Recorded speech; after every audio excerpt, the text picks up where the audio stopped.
Halo anak-anak, kita berjumpa kembali dalam pembelajaran matematika.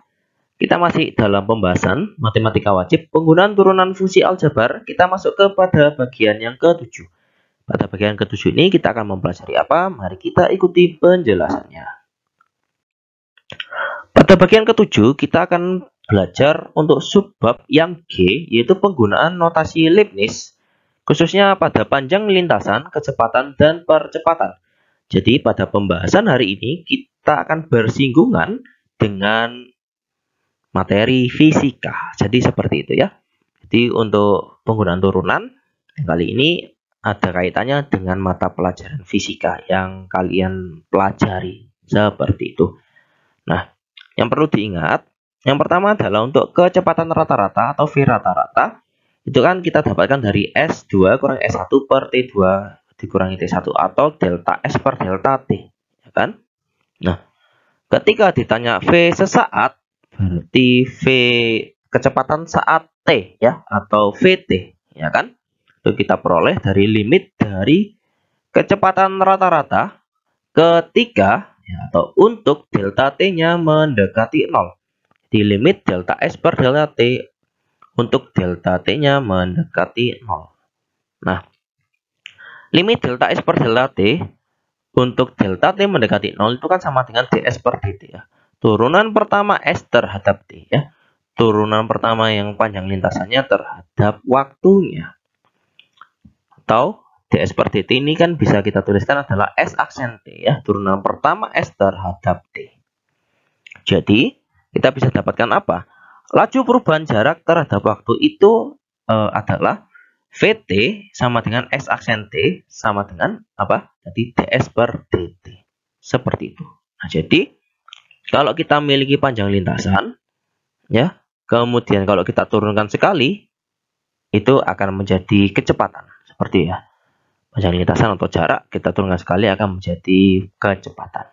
Nah, selanjutnya kalau kita memiliki di sini percepatan rata-rata atau A rata-rata, itu kan kita dapatkan dari V2 dikurangi V1 per T2 kurangi T1 ya, atau delta V per delta T, ya kan?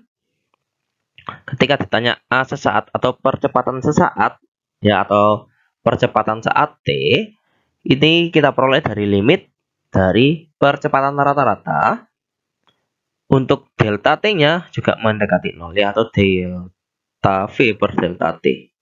Itu ya. Limit delta V per delta T untuk delta T-nya mendekati 0.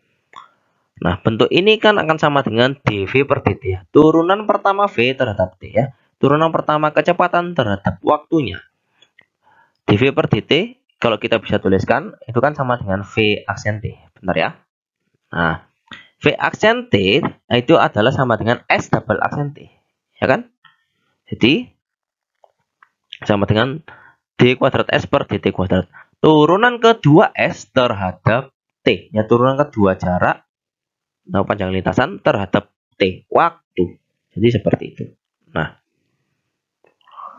laju perubahan kecepatan terhadap waktu berarti bisa kita dapatkan AT ya, ke percepatan sesaat sama dengan V aksen T atau turunan pertama V terhadap T itu akan sama dengan S double aksen T ya. Berarti laju perubahan kecepatan terhadap waktu itu atau percepatan sesaat AT itu adalah bisa sama dengan V aksen T atau AT ini adalah S double aksen T seperti itu. Ya, ini sama dengan D kuadrat S per dt kuadrat atau turunan kedua S ya, atau panjang lintasan terhadap waktu. Seperti itu. Ya, atau dV per dt. Ya, laju perubahan kecepatan terhadap waktu ya. Nah, jadi kalau tadi kita miliki panjang lintasan, ketika kita turunkan sekali akan menjadi kecepatan. Ketika kecepatan kita turunkan sekali lagi akan menjadi percepatan. Seperti itu. Jadi percepatan ini adalah turunan keduanya dari panjang lintasan. Seperti itu ya. Seperti itu. Oke. Kalau kecepatan kita turunkan sekali nanti kan jadi percepatan. Nah, sekarang lebih memahami maksudnya, kita masuk ke contoh-contoh soalnya. Untuk contoh-contoh soalnya ini diambil dari latihan 7 nomor 1, 2, dan 3. Pada nomor 1 ini ada sebuah kasus ya. Sebuah motor bergerak sepanjang garis lurus setelah T detik atau T sekon.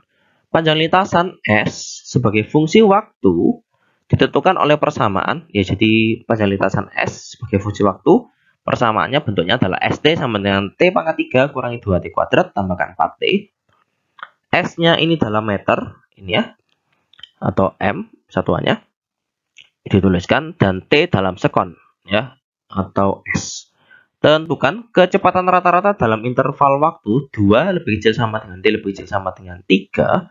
Kemudian ditanya rumus kecepatan atau V, ya rumus V, satuannya dalam meter per sekon, dan percepatan atau A, satuannya meter per sekon kuadrat pada saat T sekon. Kemudian yang C ditanya kecepatan motor saat T sama dengan 3 detik, dan percepatan motor saat T sama dengan 3 detik atau 3 sekon.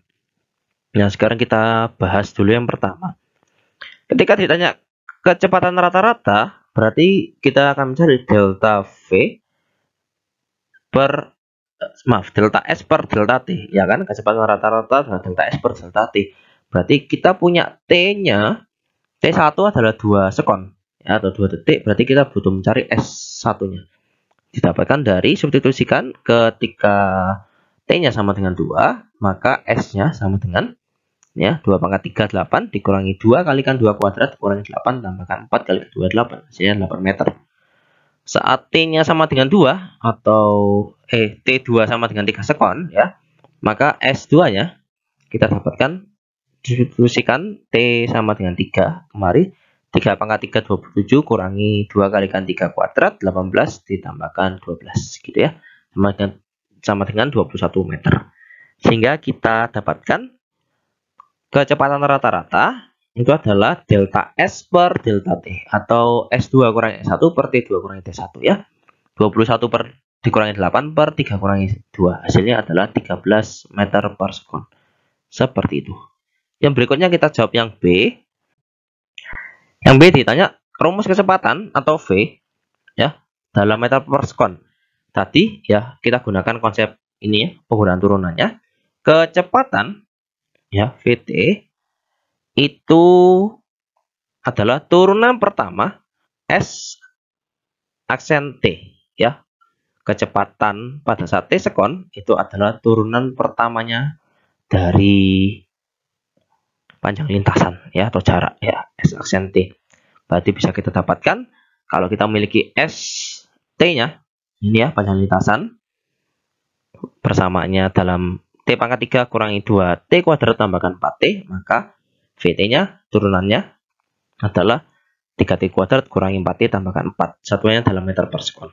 Nah, yang berikutnya ditanya rumus untuk percepatan atau A dalam satuannya meter per sekon kuadrat pada saat T sekon. Berarti A, T, ya, rumus percepatan pada saat T sekon itu ada turunan pertama dari kecepatan pada saat T sekon, gitu ya, pada saat T.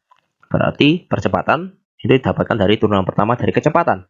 Berarti kecepatannya ini kita turunkan, berarti menjadi 6T dikurangi 4, satuannya meter per sekon kuadrat.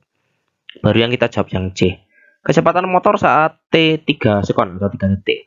Pada saat T sama dengan 3 sekon, maka kecepatan motor adalah, kita masukkan V3 sama dengan 3 kalikan 3 kuadrat kurangi 4 kalikan 3 tambahkan 4. Hasilnya adalah 19 meter per sekon.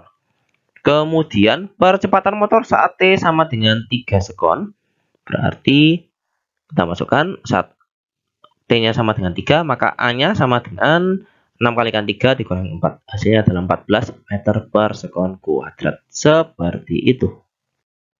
Nah, sekarang kita masuk ke contoh yang kedua. Kita bahas kalau tadi yang di contoh pertama itu perpindahan kecepatan dan percepatan yang biasa. Sekarang untuk yang di contoh 2 ini perpindahan dan kecepatan serta percepatan sudut, ya, seperti itu. Nah, perpindahan sudut pi, ya, dalam fisika ini radian dalam waktu T sekon dari perputaran sebuah roda dirumuskan dengan persamaan pi sama dengan 120T dikurangi 12T kuadrat radian. Tentukan yang pertama, diminta rumus kecepatan sudut atau omega dalam satuan radian per sekon dan rumus percepatan sudut atau alfa dalam satuannya radian per sekon kuadrat. Kemudian yang B, kecepatan dan percepatan sudut itu pada saat T sama dengan 4 sekon. Yang C, lama roda itu berputar hingga kecepatan sudutnya atau omeganya sama dengan 0. Yang D, perpindahan sudut pi itu dan percepatan sudut alfa pada saat kecepatan sudutnya sama dengan 0. Oke, kita jawab satu persatu ya. Jadi konsepnya sama ya. Jadi ada perpindahan, kecepatan, dan percepatan. Tapi ini bedanya adalah yang dalam kondisi perpindahan sudut, kecepatan sudut, dan percepatan sudut. Kita jawab. Untuk rumus kecepatan sudut atau omega ya, kalau kecepatan itu kan adalah turunan pertama dari perpindahan. Berarti kita cari omega adalah pi aksen ya, atau turunan pertama dari perpindahan sudut. Berarti kalau kita punya pi sama dengan 120t dikurangi 12t kuadrat, berarti kita punya omeganya adalah turunan pertama dari pi adalah 120 dikurangi 24t dalam satuannya radian per sekon. Kemudian untuk rumus percepatan sudutnya atau alfa adalah alfa sama dengan omega aksen ya, atau turunan pertama dari kecepatan sudutnya.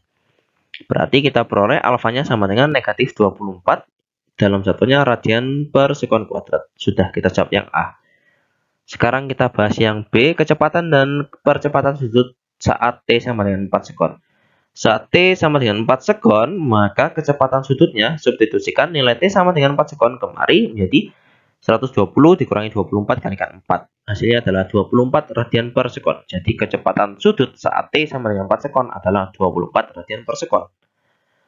Untuk T sama dengan 4 sekon, maka alfanya atau percepatan sudutnya sama dengan tetap negatif 24 radian per sekon kuadrat. Gitu ya. Seperti ini. Bahas yang C. Ditanya lamanya roda itu berputar hingga kecepatan sudutnya sama dengan 0. Ketika kecepatan sudut atau omeganya sama dengan 0, maka ditanya T-nya berapa? Ya kan lamanya roda itu berputar, berarti kan T-nya selama berapa detik. Ya. Oke, kita punya persamaannya tadi omega atau kecepatan sudut adalah turunan pertama dari perpindahan sudut. Ya. Berarti 120 kurangi 24T. Kita buat sama dengan 0. Kita bisa dapatkan di sini T-nya sama dengan 5 sekon. Seperti itu ya. Jadi, lamanya roda itu berputar hingga kecepatan sudutnya sama dengan 0 adalah 5 sekon. Kita jawab yang D. Perpindahan sudut pi dan percepatan sudut alfa pada saat kecepatan sudutnya sama dengan 0. Pada saat kecepatan sudutnya sama dengan 0, itu terjadi pada saat T 5 sekon. Berarti ketika T 5 sekon, maka pi-nya ini berapa? Radian. Nah, gitu ya. Bisa kita substitusikan T sama dengan 5 sekon ke persamaan pi-nya. Kita peroleh hasilnya adalah 600 kurangi 300 sama dengan 300 radian. Nah, yang berikutnya kita cari percepatan sudut atau alfa pada saat kecepatan sudutnya sama dengan 0. Berarti pada saat T sama dengan 5 sekon ini tadi, ya kan? Berarti pada saat T sama dengan 5 sekon, maka alfanya tadi kita dapatkan itu negatif 24 radian per sekon kuadrat. Ya, tetap seperti itu. Oke. Ini yang contoh kedua. Kita masuk ke contoh ketiga. Di contoh ketiga ini ada permasalahan sebuah balon karet berbentuk bola dengan jari-jari R mm sedang dipompa. Anggap saja ini itu ya seperti bola balon karet yang berbentuk bola mainannya anak-anak itu loh ya. Ketika jari-jari tersebut sama dengan 15 mm, tentukan laju perubahan. Yang pertama luas permukaan terhadap jari-jarinya, yang berikutnya volume terhadap jari-jarinya. Oke. Jadi awalnya bola itu kempes, jari-jarinya dalam R mm, kemudian dipompa. Kemudian pada saat diisi dipompa itu kan berarti semakin mengembang balon karetnya yang berbentuk bola itu. Nah, ketika jari-jari balon karet yang berbentuk bola itu 15 mm, diminta menjawab dua permasalahan ini. Kita jawab dulu yang pertama. Luas permukaan balon, karena dia balon ya, luas permukaan terhadap jari-jarinya kita pakai di sini simbol LR ya, luas permukaan terhadap jari-jari, L terhadap R. Nah, kita gunakan rumus dari luas permukaan bola, karena kan balonnya berbentuk bola adalah 4πr kuadrat gitu ya. Nah, sekarang yang ditanya adalah laju perubahan luas permukaan bola terhadap jari-jari. Berarti bisa kita dapatkan dari dl per dr ya. Turunan pertama ya L terhadap R ya. Laju perubahan luas permukaan bola terhadap jari-jarinya. Berarti L aksen R. Berarti kita turunkan L terhadap R ya. Berarti kita buat sama dengan 8πr. Gitu seperti itu ya. Nah, jadi ini adalah laju perubahan luas permukaan bola terhadap jari-jarinya. Kemudian ketika R-nya sama dengan 15 mm, maka laju perubahan luas permukaan bola terhadap jari-jarinya itu sama dengan L aksen dari 15 sama dengan 8π kalikan 15 sama dengan 120π mm. Seperti itu. Nah, sekarang kita masuk yang B. Volume balon kita tahu adalah gunakan VR ya. Volume terhadap jari-jari gitu ya.